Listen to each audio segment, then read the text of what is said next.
Monsieur Chia, bonjour. Bonjour. Donc vous êtes directeur du CFA Jean Zay Jarny et proviseur aussi du lycée polyvalent. Alors vous êtes venu nous parler spécifiquement d'une formation, mais on y reviendra. Est-ce que d'abord, dans un premier temps, vous pouvez nous présenter vos établissements ? Oui, bien sûr. Donc, le lycée Jean Zay, c'est un lycée polyvalent. Donc, polyvalent, pourquoi? Parce qu'il y a plusieurs filières de formation. Une filière générale, donc avec les bacs LES et S. Classique.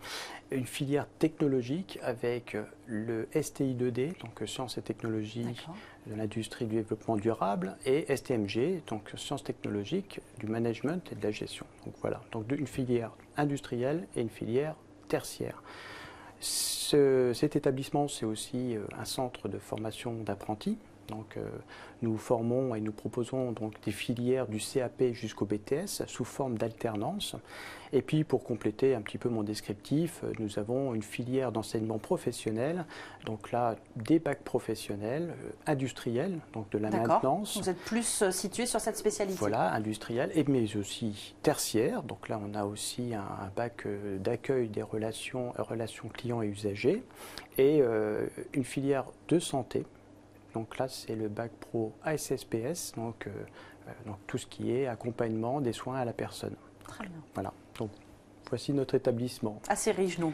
Alors riche, oui, une diversité au niveau des filières. Alors on peut quand même dire que vous êtes situé près de Nancy, si je ne dis pas de bêtises. Oui, donc bien sûr, donc l'établissement, c'est un établissement lorrain, donc situé près de Nancy, mais plus particulièrement donc, dans la banlieue de Metz. La particularité de l'établissement, c'est que, et ça c'est dû donc, au territoire et à la situation géographique, c'est que c'est un établissement transfrontalier. Donc, nous sommes à la frontière Belgique, Luxembourg et aussi donc l'Allemagne. Donc nous avons 3 frontières et donc potentiellement 3 partenaires dans nos différentes filières. Et oui, c'est important, notamment au niveau du réseau économique et des entreprises, j'imagine. Alors, très important donc, au niveau de ce réseau, très important aussi dans ce qu'on appelle dans les flux, puisque nos jeunes Lorrains peuvent aller travailler dans 4 pays différents. Oui, c'est intéressant. Donc, c'est intéressant, bien évidemment. Ça leur offre des opportunités non négligeables. Vous êtes venu surtout au final nous parler d'une formation spécifique qui est le bac pro aéronautique. Alors c'est une formation assez rare, hein, je sais, il n'y en a pas beaucoup en France il me semble. Alors pourquoi avoir choisi de le proposer dans votre établissement? Alors tout simplement, déjà c'est un choix donc, des élus de la Lorraine. Conseil régional de Lorraine donc, a toute compétence pour ouvrir donc, des formations. Alors pourquoi cette formation a été ouverte sur le site de Jarny? Tout simplement parce que nous avons une base aérienne qui a été rénovée, restructurée, c'est la base de Chamblay, dans laquelle la région Lorraine a prévu d'y mettre un hangar et puis des locaux à disposition d'un centre de formation du lycée de Jarny. D'accord, donc j'imagine que du coup vous avez aussi des partenaires qui sont intéressés et qui sont venus vous porter main forte sur cette formation? Alors bien évidemment, donc c'est ce qu'on appelle un écosystème qui s'est créé naturellement, alors par opportunité bien sûr dans un premier temps. Ensuite la profession de l'aéronautique s'est réunie sous forme de petits clubs, on appelle ça un cluster qui s'appelle les Aériades. Et donc tous les professionnels qui tournent autour des métiers de l'aéronautique nous ont fait parvenir des besoins donc en termes de techniciens en aéronautique. Et c'est pour ça que la filière et cette opportunité nous a poussé d'ouvrir donc ces 2 baccalauréats, puisqu'en fait baccalauréat aéronautique, ce sont 2 options.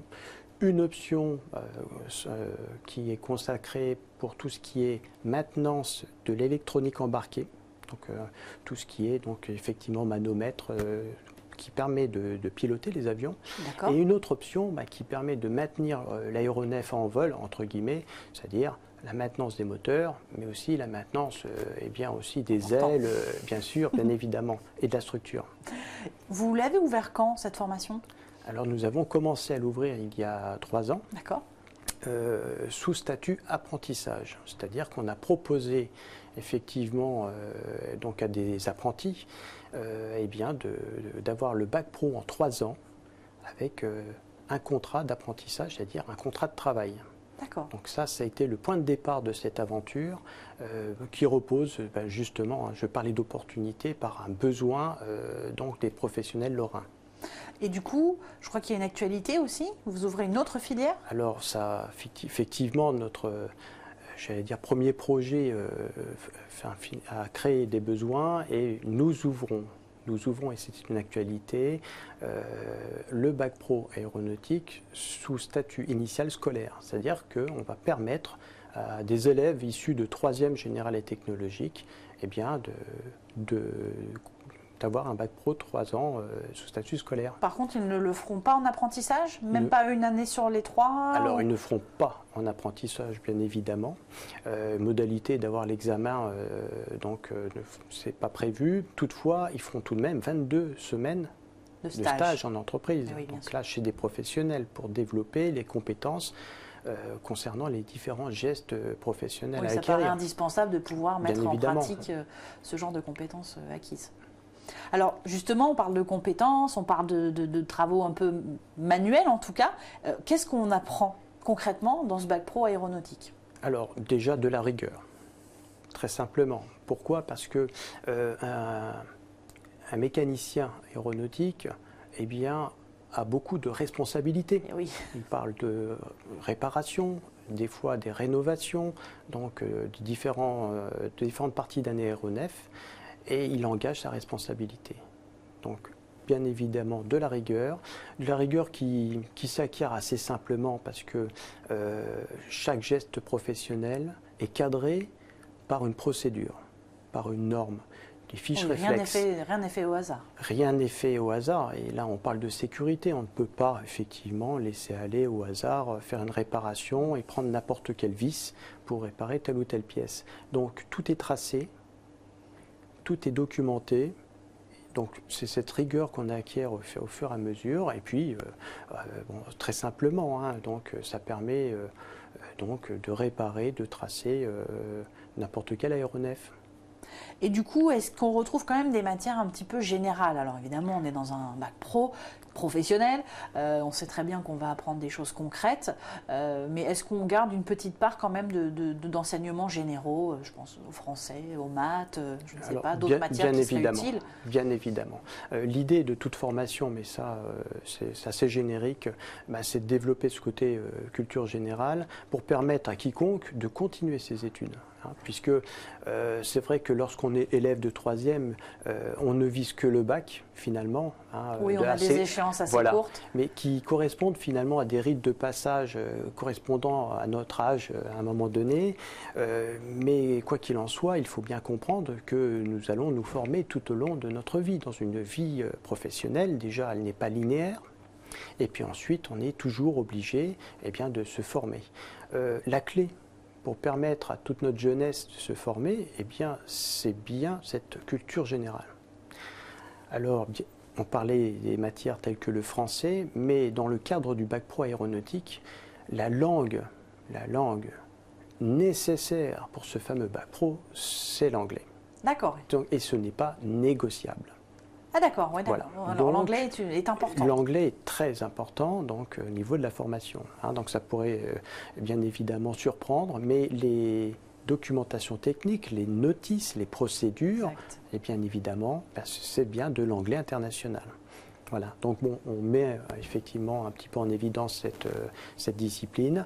Ensuite, il faut une culture de mathématiques, des sciences, bien évidemment, et puis globalement le français bien évidemment, puisque je parlais tout à l'heure de procédure. Un mécanicien aéronautique est obligé de documenter tout ce qu'il fait. D'accord, il n'y a pas que le côté pratique, il est obligé à côté de documenter. D'accord. Donc c'est formidable. C'est intéressant. Du coup, on n'est pas que dans un métier pratico-pratique au final. Il y a aussi, on a cette responsabilité et évidemment par rapport à la sécurité, mais aussi documenter son travail et puis se tenir au courant, puisque j'imagine qu'il y a des évolutions notables dans ce domaine. Donc ça veut dire devoir se mettre à niveau constamment. Alors bien évidemment, donc là il y a des procédures, on appelle ça de recyclage, le terme n'est pas très gai, mais c'est tout à fait c'est comme ça que ça s'appelle, d'accord. Et donc pour permettre à tous les techniciens aéronautiques eh bien, de se mettre à la page. C'est vrai que les matériaux évoluent, on peut parler du téléphone. Donc en 50 ans, le téléphone, la technologie a énormément évolué. Et là, de la même façon, donc, tout ce qui est l'électronique embarquée au niveau des avions, des aéronefs, eh bien, a évolué énormément. Donc il faut effectivement régulièrement se former. Et c'est pour ça que il est important de donner ces outils à notre jeunesse de culture générale pour être capable d'absorber un petit peu toutes les nouveautés tout au long de notre parcours. Alors du coup, quel type de profil? Là, on voit qu'il y a des sciences, il y a des mathématiques. Quel type de profil vous recrutez et sur quelles sont les conditions d'admission? Est-ce qu'il y a un concours? On étudie le dossier? Comment on cerne si le jeune est adapté à la filière? Alors déjà, les conditions d'admission au niveau du CFA, eh bien, c'est tout jeune, de 16 ans à 25 ans. La seule condition qu'on demande, bien évidemment, c'est de trouver un patron d'apprentissage qui serait d'accord de signer un contrat de travail. Donc là, c'est déjà la première condition donc, au niveau de la filière par apprentissage. Mais est-ce que vous aidez les jeunes, justement, en leur mettant à disposition des offres que vous avez grâce à vos partenaires et votre réseau? Alors, bien évidemment, nous avons, des offres qui nous parviennent, parce qu'il y a un besoin énormément donc en Lorraine. Toutefois, si on avait à faire un tri, et si j'avais moi une qualité à mettre en évidence, c'est bien l'autonomie. C'est-à-dire que, bien évidemment, les dossiers qui ont déjà un patron d'apprentissage passent en premier. Oui, ça fait partie du processus de l'apprentissage de seul trouver déjà... Et de l'engagement personnel. Alors, c'est pas simple parce que lorsqu'on sort, par exemple, des années collège, on est très jeune et puis c'est pas simple de faire ce type de démarche. C'est pour ça que ça m'a poussé donc d'ouvrir cette formation en initiale scolaire où là on a un autre public. Et qu'est-ce que j'attends finalement de ces jeunes? C'est déjà avoir une envie, être passionné. On n'arrive pas là par hasard, j'imagine. Voilà, s'être renseigné un petit peu sur cette profession.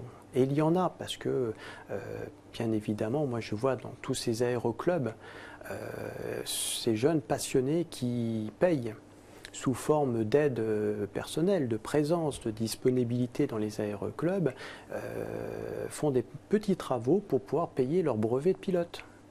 Oui. Et donc moi c'est ce public-là auquel je dis, mais écoutez, pas très loin de chez vous, renseignez-vous, il y a des établissements qui proposent ce type de formation.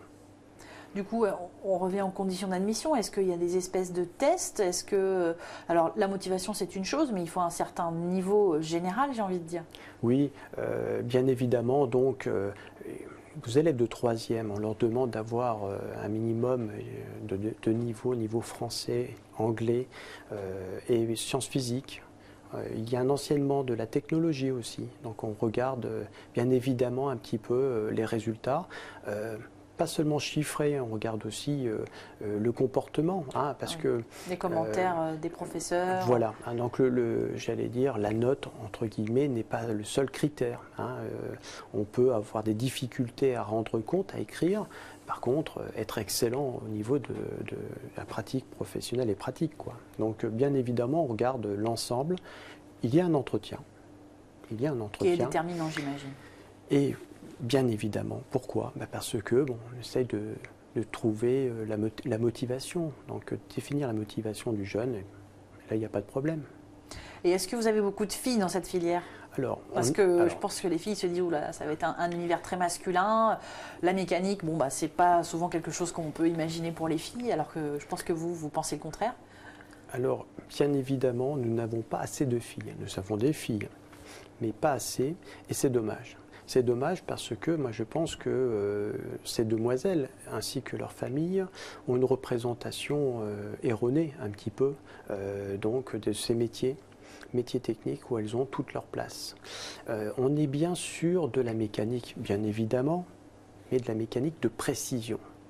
Or, si on a à faire effectivement l'éloge des compétences des demoiselles, c'est bien ça, c'est qu'elles sont en général bien plus précises, minutieuses, méticuleuses, et qui rentrent finalement dans tout ce qui est attente de la qualité. Donc je parlais de procédure, on n'a pas besoin d'avoir de la force, mais on a besoin effectivement d'avoir de la rigueur et surtout de la minutie. Prendre son temps, pourquoi? Parce que tout ce qu'on fait, c'est fait pour transporter des passagers, qu'ils soient heureux, en toute sécurité. Oui. Voilà. On parlait des profils. Tout à l'heure, vous parliez éventuellement de poursuite d'études. Justement, les débouchés premiers, c'est-à-dire j'obtiens mon bac pro, je travaille. Alors, est-ce que vous avez certains de vos étudiants qui peuvent continuer dans les entreprises dans lesquelles ils étaient accueillis déjà en tant que salariés ou préfèrent continuer leurs études? Ça dépend, j'imagine, évidemment de leur projet professionnel, mais quelles sont les possibilités? Et notamment les débauchés directs au final, puisqu'un bac professionnel à l'origine est fait quand même pour s'insérer sur le marché du travail. Alors, il y a une telle demande actuelle de mécaniciens aéronautiques, de techniciens aéronautiques aussi, que les professionnels seraient tentés donc d'embaucher directement les jeunes à l'issue du bac professionnel.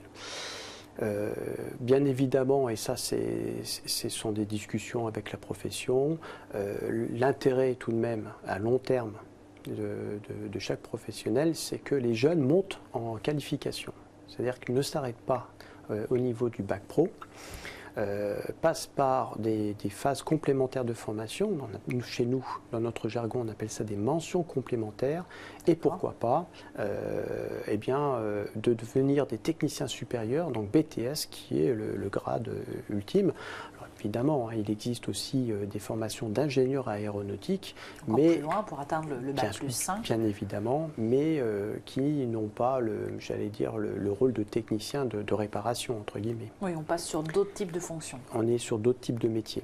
Voilà. Donc du coup, ces débouchés, ils existent, notamment dans votre région. Est-ce que vous avez un ordre d'idée? Combien, par exemple, déjà vous formez de jeunes tous les ans? Parce que j'imagine qu'à un moment, il faut un contingent et qu'il n'y aura pas forcément de la place pour tout le monde. Oui, c'est vrai. Donc là, la formation est calibrée donc, par la profession, mais aussi par les normes de sécurité et par groupe. Donc au niveau des ateliers, c'est pas plus que 12 élèves ou apprentis. C'est la norme européenne, c'est-à-dire qu'autour d'un avion, on ne peut pas avoir plus que 12 personnes autour de l'avion pour des raisons de sécurité. D'accord, après ça devient dangereux, voilà. Les erreurs peuvent apparaître. Donc, ce cilindrage de capacité provient de là. Inversement, si on veut effectivement être performant dans la transmission d'un geste professionnel, vous comprendrez bien qu'au-delà de 12 élèves qui sont en forme, en position d'apprentissage, il faut bien que le professeur puisse les suivre quasi individuellement. Donc pas plus que 12, oui. Donc ça fait des promos chaque année. Nous avons 2 options, donc ça fait 24 élèves qui sortent chaque année, quoi. Donc j'imagine que ces jeunes, ils travaillent sur des pièces réelles. Oui. Vous avez un atelier géant au CFA ou vous allez plus loin dans les aéroclubs, etc. autour? Alors, écoutez, un petit peu de tout. C'est-à-dire que nous avons au sein de l'établissement des salles spécialisées aéronautiques pour tout ce qui est simulation. Donc, ou même démontage de petites pièces, démontage aussi tout ce qui est instrumentation de bord pour des réparations un peu plus fines. Et puis ensuite, on a un autre site, un site déporté, donc sur la base de Chamblay, où nous avons d'énormes hangars où nous stockons des avions et des hélicoptères. Et puis, pour finir un petit peu ce descriptif, nous avons des partenaires, donc là sur le site de Chamblay, des entreprises de maintenance d'avions, de planeurs ou même de ballons, qui nous mettent à disposition et le matériel et les instructeurs. Donc là, les professeurs sont issus directs de la profession. Et oui, ce sont des professionnels voilà, aguerris. Et la boucle est bouclée. Si on veut justement voir ces équipements de plus près, se renseigner, vous organisez, je crois, des journées portes ouvertes assez régulièrement, mais comment on peut se renseigner aussi sur ces études? Écoutez, moi tout simplement, je proposerai aux jeunes passionnés, puisque c'est bien le terme que j'aimerais quand même souligner, aux jeunes passionnés, de nous contacter. Nous avons une page Facebook de l'établissement, nous avons un site web et nous sommes aussi sur Twitter. Donc bien évidemment, on a assez de médias pour éventuellement convenir d'un rendez-vous. Et vraiment, on se fera un plaisir de faire visiter nos installations et d'expliquer un petit peu les attendus de ce bac pro aéronautique. Bon, espérons que ces messieurs et ces demoiselles nous auront entendus. Merci encore pour cet éclaircissement. Merci bien.